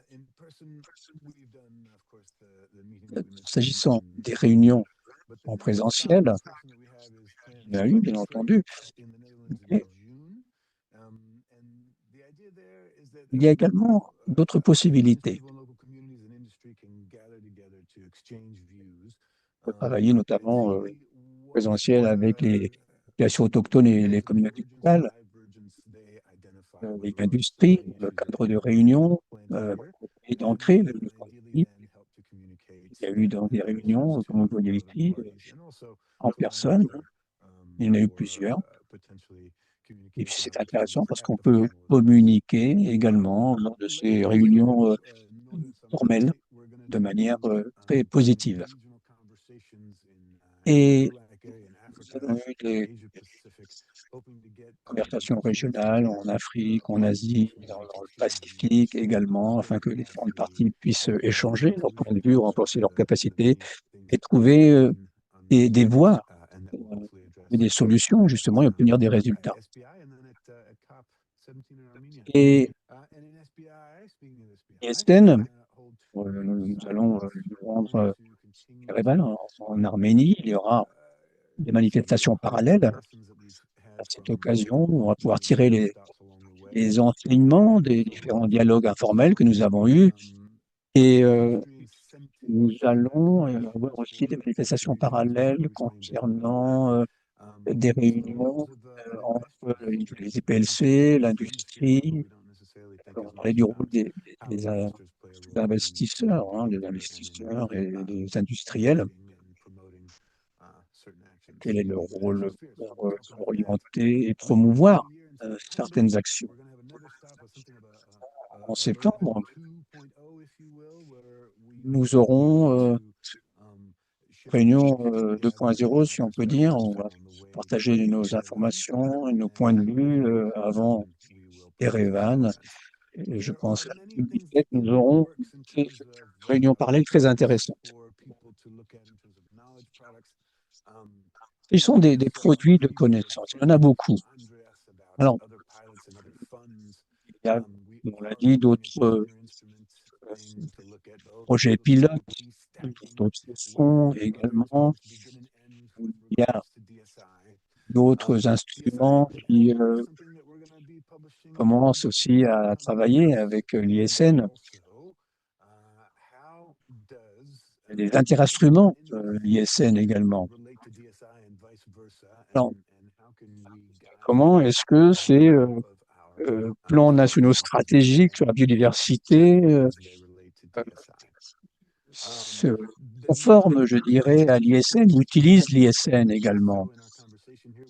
Il y a donc beaucoup de produits à prendre en compte ici pour essayer de trouver des incitations également en termes de bénéfices non monétaires. Comment est-ce qu'on peut améliorer ces avantages non monétaires, justement? Il y a beaucoup de choses à dire sur ce thème.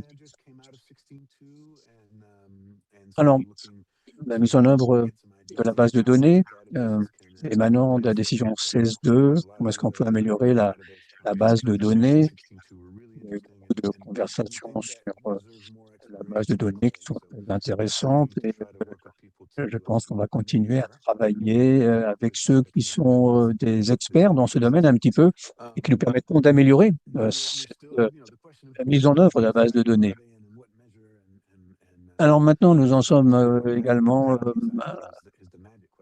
à évaluer la valeur de l'ISN. On veut cartographier les utilisateurs de l'ISN et étudier la typologie. Je pense que là sera fait dans le cadre de réunions présentielles. Et il y a aussi, bien sûr, ces réunions de groupe. Nous pouvons travailler sur différents thèmes, tels que ce webinaire, par exemple.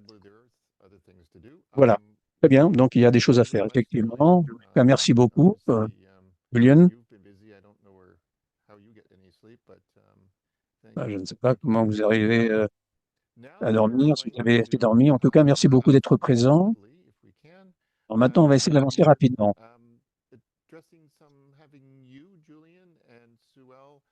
On va donner la parole à Julian.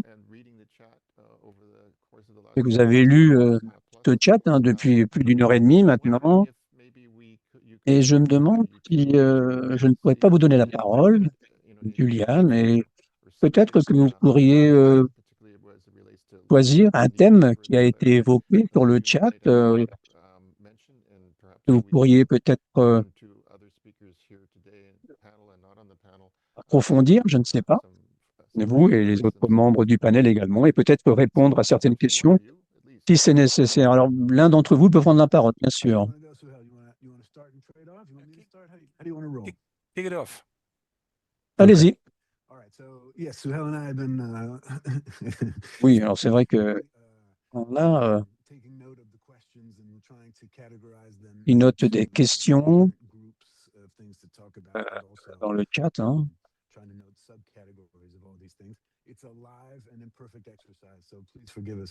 C'est un exercice qui n'est pas toujours très facile. Alors, on n'a pas toujours pu prendre en compte toutes les questions, tous les points qui ont été évoqués dans le chat. En tout cas, c'est vrai que ce chat est important parce que il y a un dialogue très vivant qui se produit sur ce chat, justement. Il y a un échange d'idées très riche. Et c'est quelque chose qui nous permet d'enrichir, bien sûr, nos échanges et nos expériences. Alors, on va commencer par le commencement. Il y a des questions qui ont été posées et qui sont très intéressantes. L'aspect le plus courant, on en parle tout le temps, l'argent qui entre au fonds de Cali. L'argent qui entre au fonds de Cali, depuis la COP16, disons que bon, ce n'est pas encore une réussite au niveau financier, parce que on travaille sur de nombreux aspects, il faut réunir les conditions nécessaires pour que ce soit vraiment une réussite. Mais souvent, c'est vrai que l'on mesure la réussite par l'ampleur du financement, l'argent qui entre.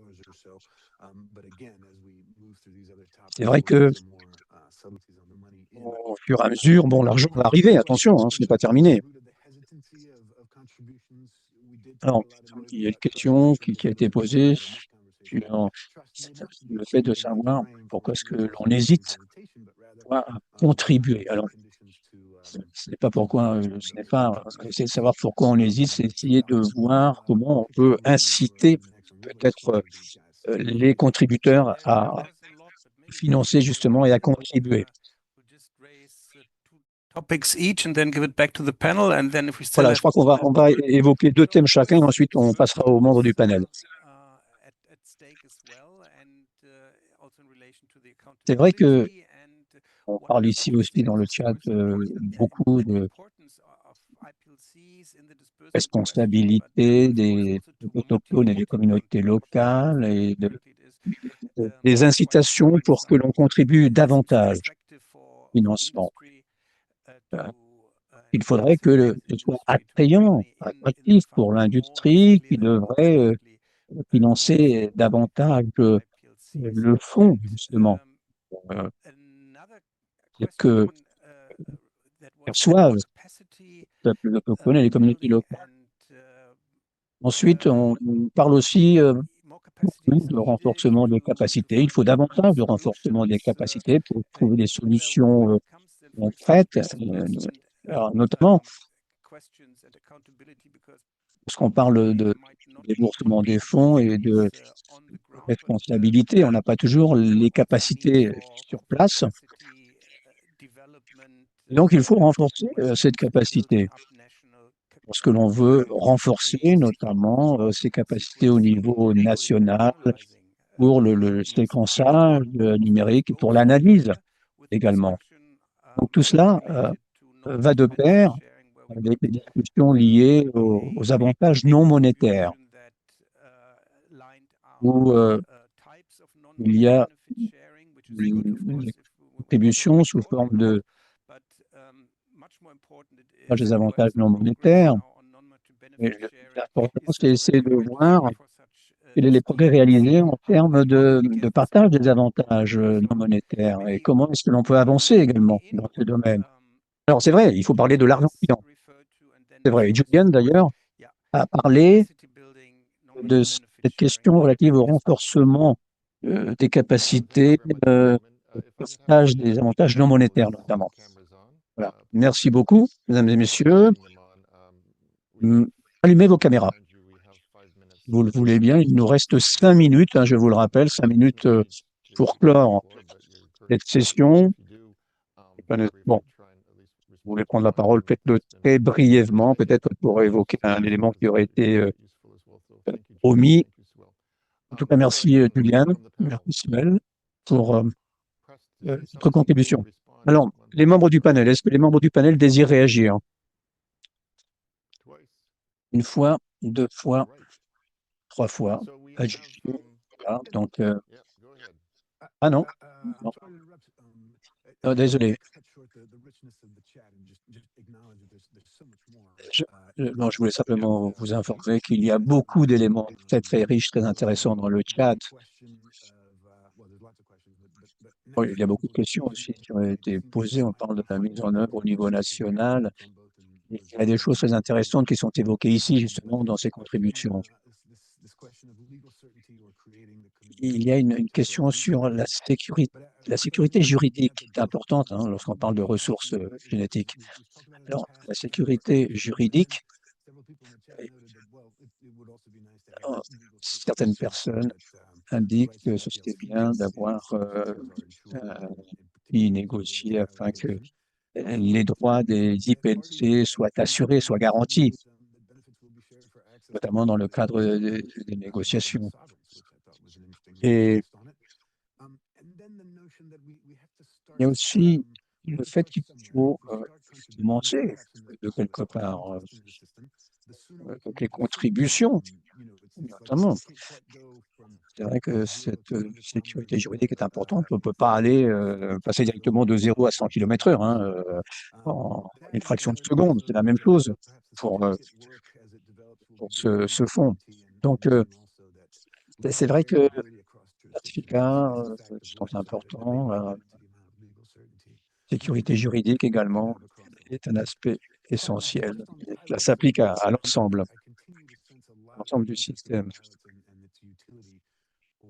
il y a tout de même des projets pilotes très intéressants, mais il y a des questions qui se posent. Alors, s'il y a un projet pilote est plus petit que la fonctionnalité du système, comment est-ce que cela va affecter les modalités au sein du système? Vous voyez, il y a pas mal de questions qui se posent tout de même.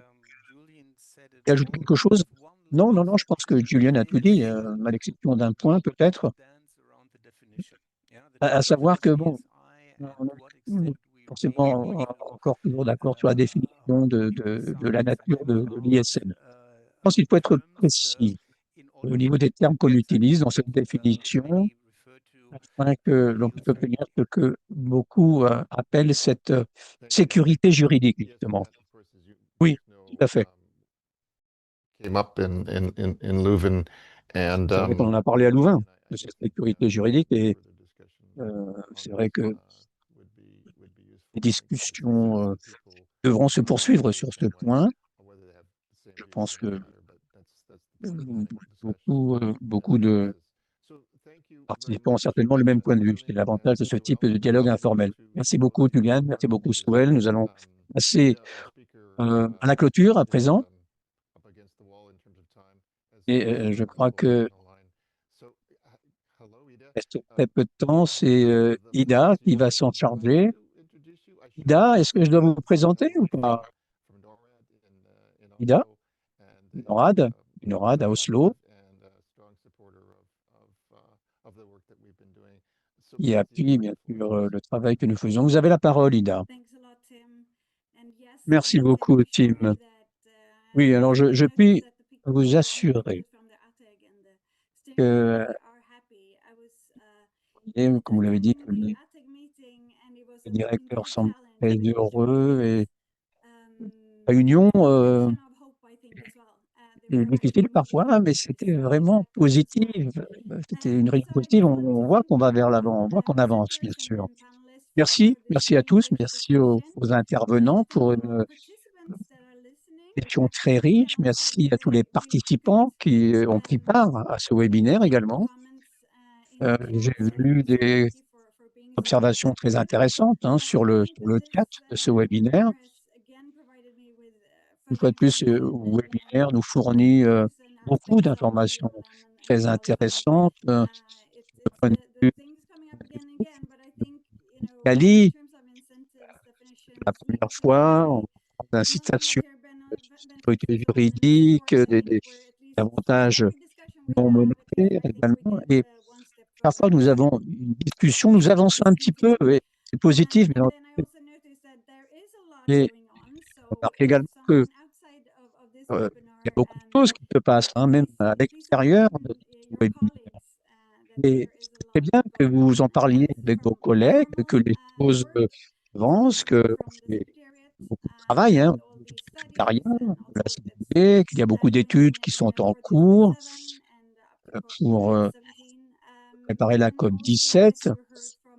Et comme vous l'avez entendu également, de la part de vos collègues ici, il y a un travail informel, des dialogues informels qui se poursuivent. Il y a des webinaires, des réunions présentielles.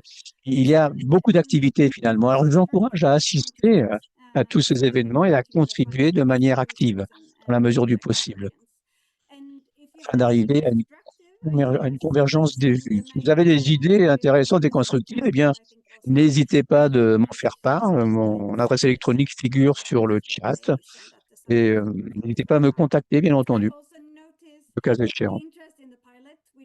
On remarque aussi qu'il y a un grand intérêt pour les projets pilotes, hein, c'était évident. Dans le dialogue numéro 11 que nous avons à Louvain, le dialogue de Louvain, pardon, ces projets pilotes, c'est un petit peu l'exception qui confirme la règle, je dirais. Et une fois de plus, c'est vrai que le fonds de Cali, ça fait partie de ce mécanisme multilatéral et de ce monde multilatéral dans lequel nous vivons aujourd'hui. Et il faut trouver des voies de financement. Et il y a aussi des partenariats qui ont été mis en place pour la protection de la biodiversité. Il faut toujours avoir à l'esprit cette image principale, hein, c'est la préservation de la biodiversité, essayer d'avoir des vues convergentes. Cela étant, je remercie l'Union européenne pour son partenariat. Et bien sûr, nous acceptons tous leurs efforts, toute leur aide, l'Union européenne nous apporte pour le fonds de Cali. Selon moi, si on parle des différents points qui ont été couverts aujourd'hui, si on les lit, si on lit tous ces aspects, on arrive à une progression évidente. Si on arrive à progresser sur ces différents points, je pense que ce sera une chose extrêmement positive. Voilà, c'est ce que je voulais dire aujourd'hui. Une fois de plus, merci d'avoir pris le temps d'être présent parmi nous. Je vous souhaite une excellente journée, une bonne matinée, un bon après-midi ou une bonne soirée. Merci beaucoup. Merci beaucoup, Ida. Bon, alors, voilà, je vous rappelle que le chat sera sauvegardé, bien sûr. À la fin de ce webinaire, il y aura une fiche d'évaluation que l'on va vous communiquer et que vous devrez compléter, bien entendu. Afin d'améliorer le webinaire à l'avenir. Je suis arrivé au terme de ce webinaire. Je remercie tous les intervenants, tous les participants. Merci à ceux qui nous appuient dans nos travaux. Merci aux interprètes pour l'excellent travail. Et merci à tous qui vous êtes joints à nous aujourd'hui à l'occasion de ce webinaire. Merci et à très bientôt. Au revoir.